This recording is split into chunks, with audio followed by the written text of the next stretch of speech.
Halo, bersama saya Yufa Dila.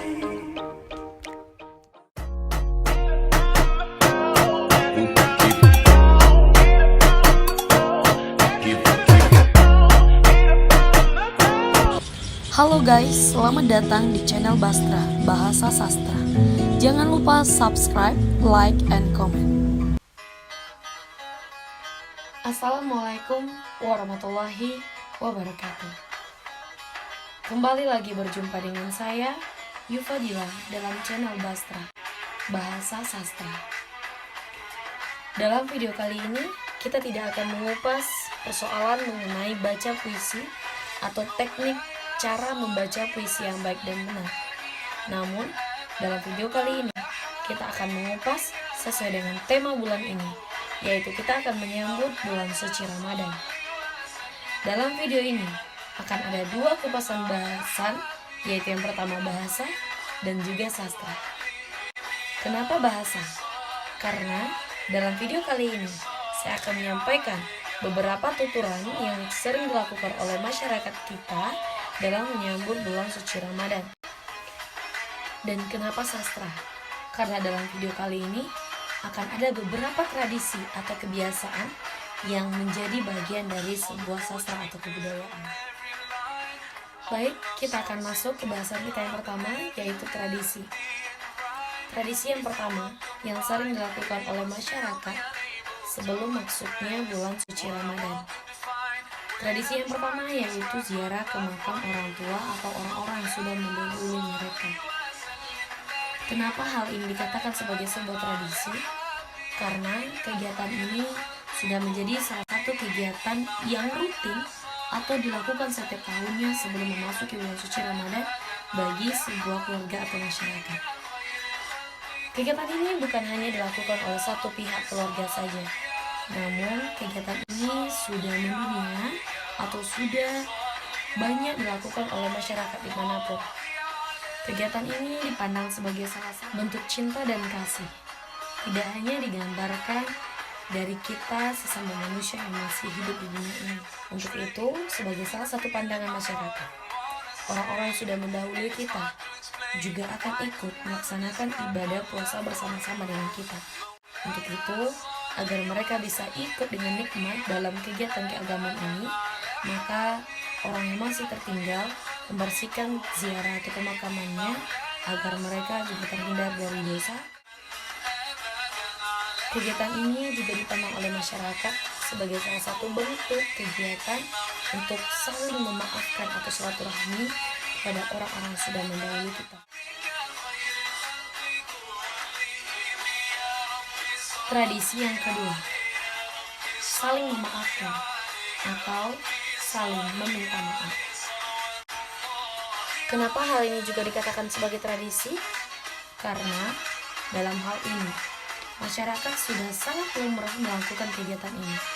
Sebagaimana Allah bersabda bahwa sebelum memasuki bulan suci Ramadan, sucikanlah niatmu, sucikanlah hatimu, dan sucikanlah hidupmu, agar kita dapat menjalankan bulan suci ini dengan hati yang tenang, jiwa yang tentram, dan juga sikap yang bersih.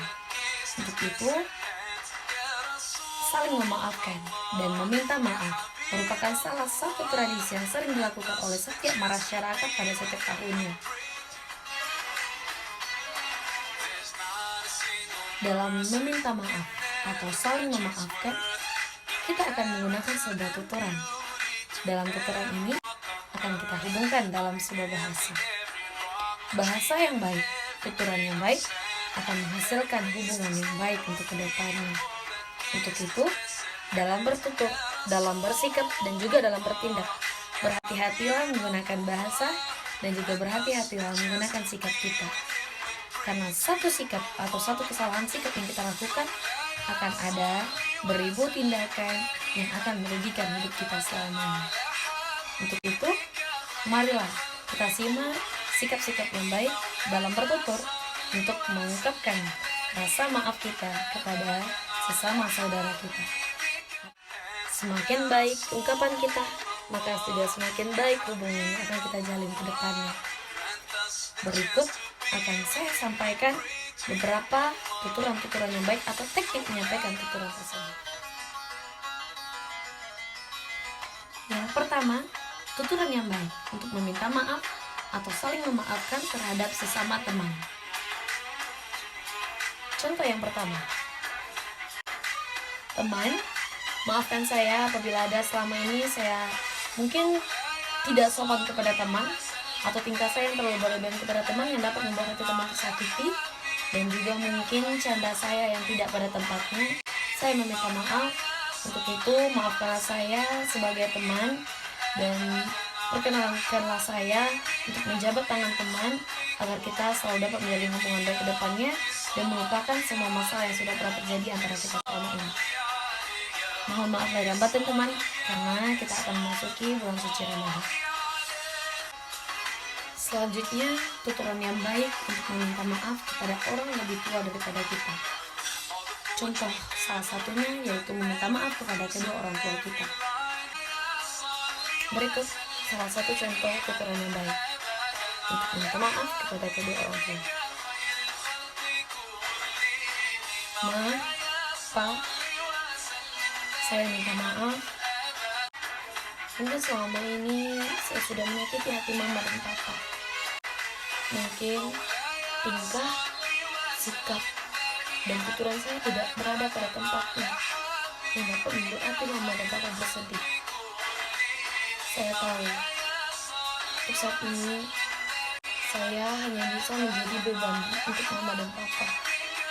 Saya belum bisa menjadi anak kebanggaan dari Mama dan Papa.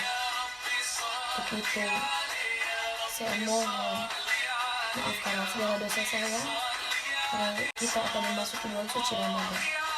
Ampunilah saya agar saya dapat menjalankan ibadah suci ini dengan baik dan juga hikmah. Cara bertutur yang tadi kita lakukan kepada kedua orang tua kita. Kenapa berbeda tuturan kepada teman dengan tuturan kepada kedua orang tua kita? Karena dalam bertutur kita tidak hanya memperhatikan kata-kata atau penyampaian kata saja, lunak, lembut, keras, atau adanya tingkatan emosi. Bukan hanya itu, namun ekspresi, logat, irama, dan juga penyampaian kita juga akan berbeda apabila kita berbicara dengan teman dan ketika kita berbicara dengan kedua orang tua kita. Itulah gunanya tuturan. Tuturan tidak hanya berkata-kata, namun kita juga dapat menyelesaikan kata-kata tersebut dengan sikap dan tindakan kita, serta dapat menyelesaikannya dengan siapa kita berbicara. Dua bahasan tadi dapat kita hubungkan dengan bahasa dan sastra. Bahasa, kita mengupas mengenai bagaimana cara bertutur dengan baik. Sedangkan sastra, kita berbicara persoalan tentang tradisi atau kebiasaan yang dilakukan oleh setiap masyarakat sebelum memasuki bulan suci Ramadan. Semoga dengan penyampaian dua hal penting tadi dapat menjadi hikmah buat teman-teman sekalian tentang tradisi atau kebiasaan yang dilakukan oleh setiap masyarakat sebelum memasuki bulan suci Ramadan. Semoga dengan penyampaian dua hal penting tadi dapat menjadi contoh yang baik dalam melaksanakan ibadah atau kegiatan yang dilakukan sebelum memasuki bulan suci Ramadan. Maka apabila semuanya kita lakukan dengan hati, jiwa, lingkungan, dan juga sikap yang bersih untuk kedepannya, insya Allah pada bulan puasa kali ini kita akan mendapatkan berkah dan ridho dari Allah Subhanahu wa Ta'ala. Saya Yufadila, minal aidin wal faizin. Mohon maaf lahir dan batin. Selamat menjalankan ibadah puasa dan semoga kita menjadi umatnya yang berbakti dan juga setia. Assalamualaikum warahmatullahi wabarakatuh.